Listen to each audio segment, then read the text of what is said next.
You can't look at the loss of value of gold and silver without appreciating the big gain that preceded that loss. Even though gold is down again today, we're still above $4,000 an ounce. So up until a few months ago, that was a very high price. So the fact that gold is not 5,500, I think is a lot less significant than the fact that it's at 4,000. And the same thing with silver. Silver, yes, it's not 120, which is where it got, but it's 57 and change. So it broke out. I mean, for years and years, silver was trading around $20, and maybe it can get up to 30 and it would come down. So all of that overhead resistance has now been cleared out, and silver has positioned itself for another huge bull market, even if it's had a correction in the first breakout of that bull market. And I think right now, I think investors were a bit disappointed in the way gold reacted to the war. Again, ignoring the fact that gold went up before the war started. And part of that rally may have been the anticipation of the war. And so it was a buy the rumor, sell the fact. And now you've got gold traders spooked by all the tough talk coming out of the Fed and about how now there's a new sheriff in town and he's going to be real tough on inflation, unlike his predecessors. That's all BS. That's just this talk. He's trying to buy some cheap credibility on inflation by just talking about how tough he's going to be. But, even when he was asked in the Senate, in the hearings the other week, what are you going to do about high inflation? How are you going to bring it down? He had 3 policies, and they all amounted to talking about it and doing nothing, because the Fed can't do anything but talk. And the markets will figure this out.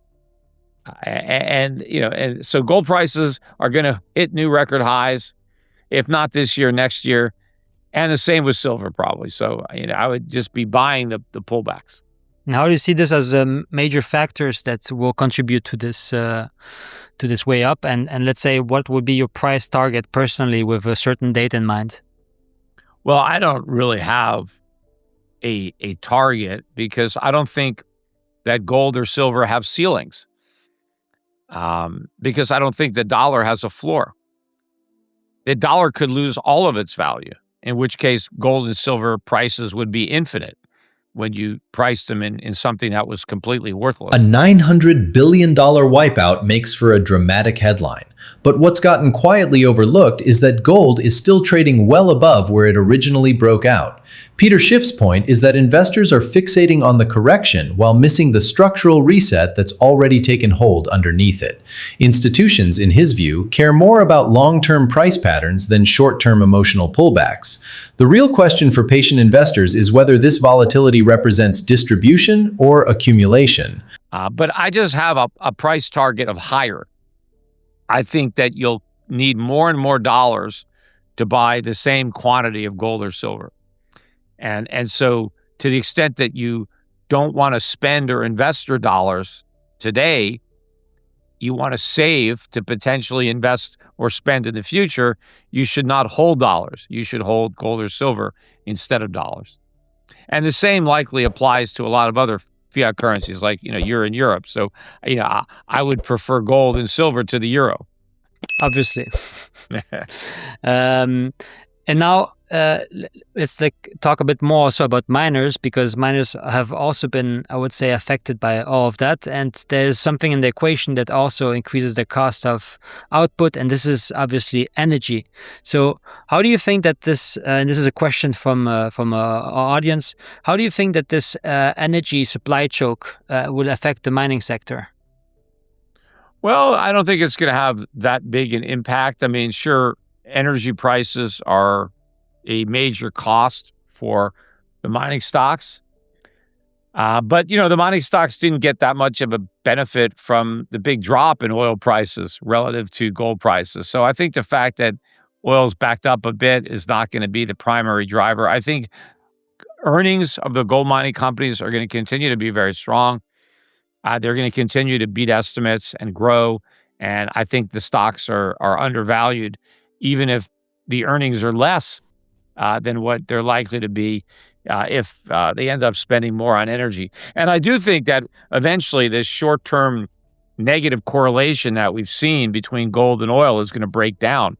And I do think that eventually, if oil prices really start to move up, gold prices will move up along with oil, not down. So you think that the ratio would actually be intact and both would move accordingly in the same direction? Yeah, despite the way they've traded recently, I think the long-term trend would be that oil and gold move up together. Well, first of all, the main reason I talk about Bitcoin is because Bitcoin is being marketed to people who might otherwise buy gold. Bitcoin is being sold as digital alternative to gold, but superior to gold. So I'm going to push back against that because I am an advocate that people should buy gold. And to the extent that they're being conned into buying Bitcoin instead, that's running counter to what I'm trying to accomplish. So I see Bitcoin as a threat to people who might otherwise have bought gold, but end up buying Bitcoin instead. So I want to try to minimize that happening. While retail investors argue over Bitcoin, central banks have kept quietly accumulating physical gold. Schiff frames this as less a competition between the two assets and more a battle between competing narratives for investor trust. Institutional reserve managers, he argues, are still prioritizing genuine diversification over whatever story happens to be trending. Protecting wealth, by his logic, means paying closer attention to sovereign balance sheets than to social media sentiment. I think China probably has a lot more gold than they let on, and they probably want to buy a lot more gold than they let on. And they're doing that for a reason.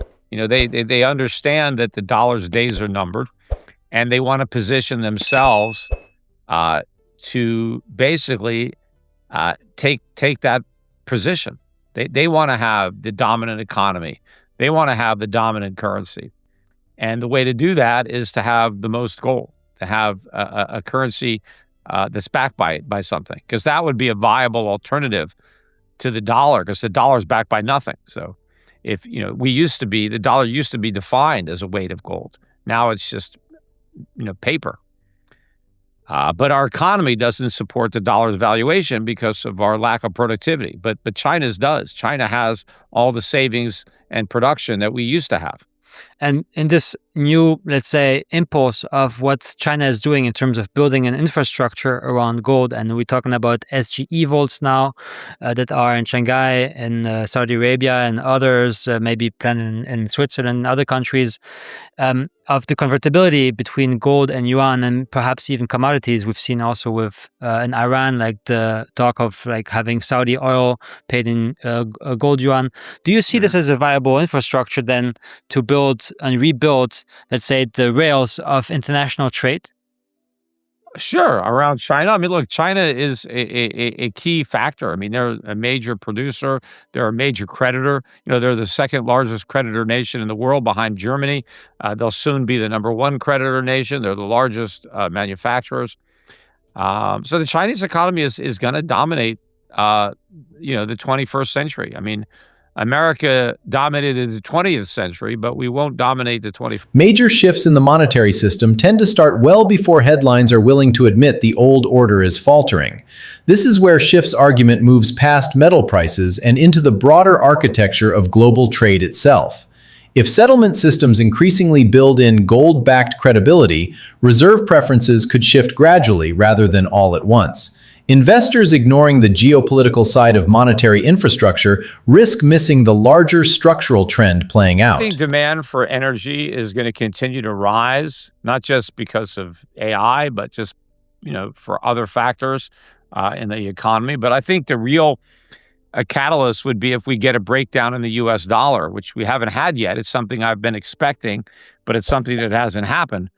But I think when the U.S. dollar really starts to fall, and I'm talking about versus other fiat currencies, not, in terms of gold, where the dollar has already broken down, although it's bounced from its lows earlier this year.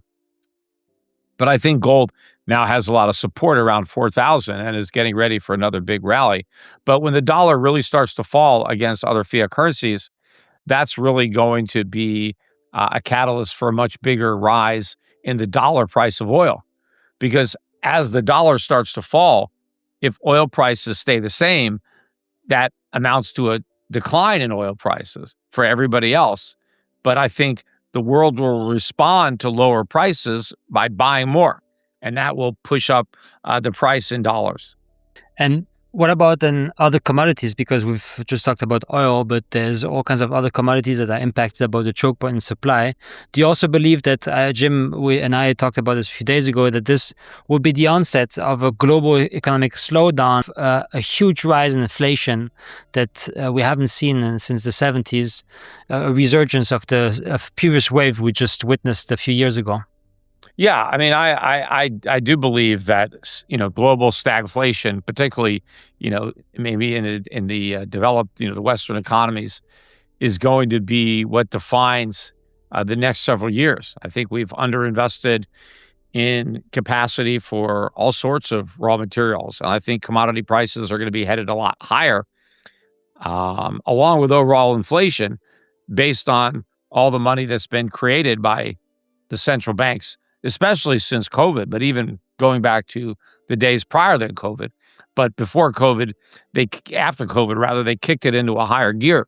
So we have a lot of inflationary forces that have been built in that are going to be, rearing their head, and as well as increased demand and inadequate supply in a lot of commodities. So that's a recipe for much, much higher prices. We're also going to have higher interest rates. Higher inflation, higher interest rates, more expensive commodities, and we could see recession and bear markets in stocks. And that's actually a good segue to then what I've seen lately, saying that there's a big likeliness that the Fed will hike interest rates with 25 basis points by tomorrow. That those odds have risen above 35% for the first time after the inflation that data release. Do you believe this is really likely? Well, I don't think they're going to hike rates. I guess it is a coin toss, but I think that they're still going to err on the side of staying pat. I think they have at least something to justify it based on. There's been some numbers that they can hide behind that might suggest that inflation may have slowed a bit or the economy is weakening a bit. But I think they're also likely to hide behind these task forces that they created to study the problems and come up with solutions. And so they may be saying, look, we're waiting to get the results and the recommendations from the task forces. So that might, if they don't move in this meeting, I think the odds that they move the next meeting are even lower, because now we're getting a lot closer to the election. And they don't want to take the chance of spooking the markets when the election's around the corner.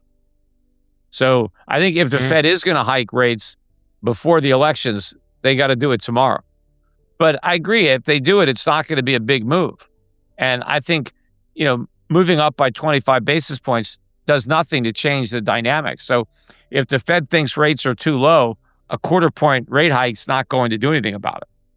Well, it's a bit of a tit for tat as well in terms of the bond market and the fact that they aren't able to also really finance all those interest rates on the debt, right? I mean, the next 12 months, around $8 trillion of treasuries need to be rolled. The average coupon is around 3.3%. The 2 years around 4.3%.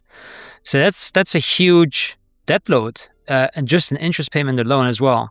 The question is, can they even hike rates? Well, yeah, every time they hike rates, they do make it more difficult for the U.S. government, which has been rolling over more and more of their debt short term. So they're not even, borrowing for 10 years or 30 years. They're borrowing, for a year or less. But yes, it's going to make it more expensive if they just want to, borrow for 90 days. They're going to pay higher rates. And yeah, I mean, it's already happening. I mean, if you look at the net interest expense or annualized in June of the U.S. government, we spent 1.6 trillion on interest. That was the entire federal budget as late as like 1997, and now we're spending that much money just on interest, right? Forgetting about everything else. But how much more do you think that they can raise interest? I mean, there must be a limit. Well, there's obviously a limit to how much the market can bear, but rates should be a lot higher given how much debt we have and how much inflation we're gonna have. So rates are still much too low. They should be a lot higher. The problem is we can't afford to pay the rates that are as high as they need to be. That's why the Fed has been artificially suppressing them. But that has other adverse consequences that you're seeing with the rise of the cost of living, which is being pushed up, and other misallocations of resources that result from the artificial suppression of interest rates.